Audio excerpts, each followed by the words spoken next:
Okay, so we have a good foundation for analysis and evaluation of your chosen article. And all of that information is what you are going to assemble to become the body of your essay, of essay number 2. And I am a big proponent of writing by starting your writing process by writing the body of your essay and not starting with your introduction and kind of coming back to your introduction at the end of your writing, because then you sort of know what you're saying and it makes writing that introduction even easier than it is when you start with the introduction. But nevertheless, a good way to think about your introduction of any essay is kind of a promise to your reader about what is yet to come in the essay, what the essay will do, what the essay will deliver to the reader. So I thought it would be helpful to kind of outline some of the components that should be in your introduction, because if you have these in your introduction and then you get to all of these points, you'll be sort of hitting the main points of the essay. So what should your introduction communicate to your reader? Well, a statement of the issue, sort of a summary of the issue that's at hand, and the specific opinion that's advanced by the author of your opinion piece. You should also have a statement of your general evaluation of the piece. So you want to make sure that you're not just talking about the summary of what's in the piece, but you're actually evaluating the piece based on how effective or ineffective you believe it is. And that general evaluation statement will be up in your introduction, and then all of the details and the support for that evaluation will come in the body of your essay.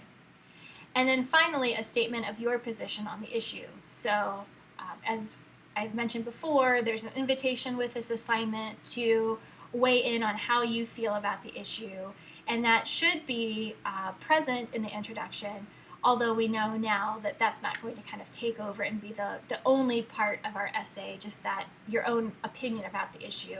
It's just going to kind of figure into your overall evaluation.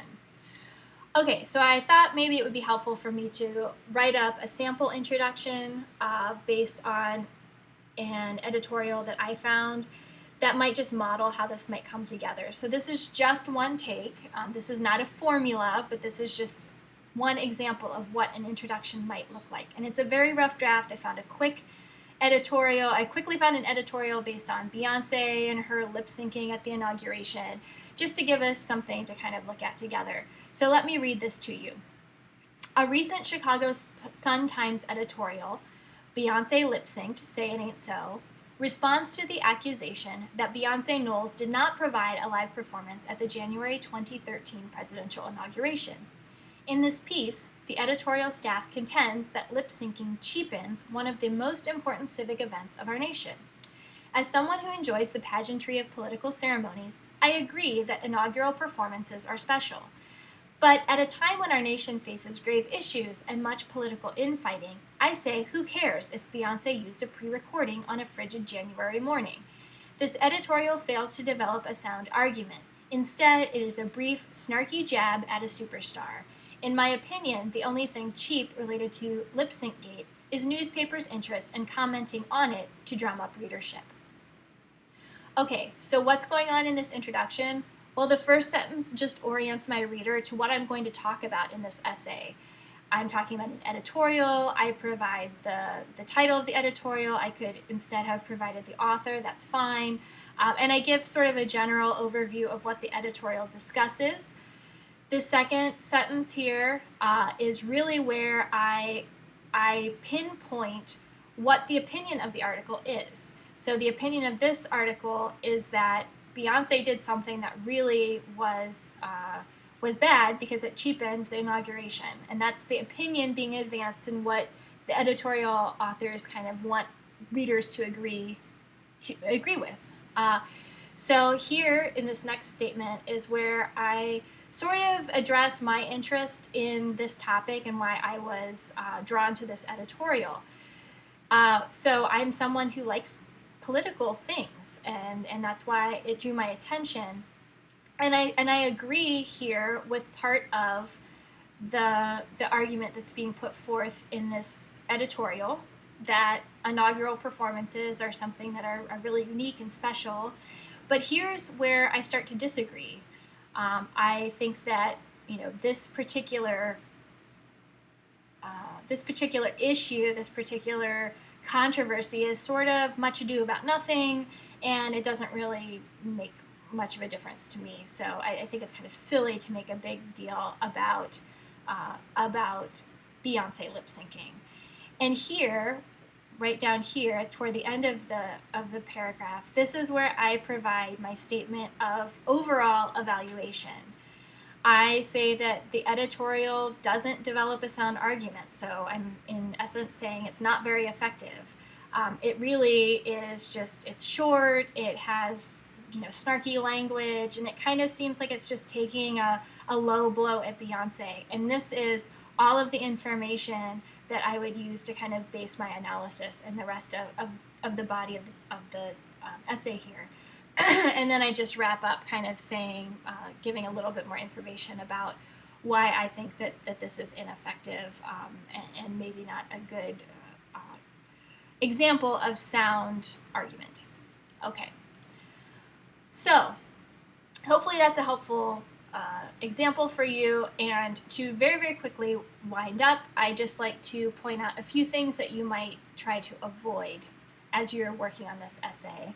Some traps that some students get caught up in. First of all, I think I've made this very clear at this point, but this is an essay about analysis and evaluation. So if you're someone who wrote to me and said, I'm really interested in this topic because I have all these personal feelings about it, hold yourself back. I want to hear some of those opinions and those perspectives, but they need to be in service of your overall analysis of the article that you're reading and responding to. So what you don't want to do, and what some students do because they're so excited to talk about and write about something that they find very important, is sometimes they just really don't respond to the article, but they take a little kernel of that article and then they just base their whole essay on their own opinions. And that's not really what this essay is asking for at all. So make sure that you keep that analysis and evaluation up front and use your opinions to kind of flesh out your ideas about the analysis and the evaluation. Now, certainly, you do have a personal opinion about the topic at hand, and you are very welcome to disagree with whatever the editorial writer has stated in the article. That's fine. And you can disagree wholeheartedly and in a very robust manner. That's perfectly fine. I welcome that. But what you don't want to do is disagree in a way that's aggressive and really tunes out someone else's perspective and just kind of shouts your own perspective. So I think there are a couple really good examples of how to agree and argue in a positive way that are listed in your textbook. Trimber, the textbook author, talks about genuine argument on page 50. So please review that. That's really helpful. And also he develops this idea of kind of listening to the conversation around the issue. So the key here is to listen and to think about others' positions and take those into consideration and acknowledge them in a respectful way, even if you ultimately disagree with them. So these are good models that you'll want to think about. Finally, two little important pieces. Make sure that you do have that statement of evaluation front-loaded in your essay. So you're making an assessment of the article based on its effectiveness. And you want to make sure that the body of your essay uses specific examples and instances of why you think that the article is effective or ineffective, or to what extent it's effective or ineffective. So don't just kind of make those broad claims like, the author is all washed up. Well, you have to say why you think that and base that in the writing of the article, and not just have this be a platform for you to disagree in terms of content. Okay, I hope that those notes help and give you a good basis for starting to work on this essay. Please don't hesitate to contact me with whatever questions may arise, and I look forward to reading your drafts. Thanks so much.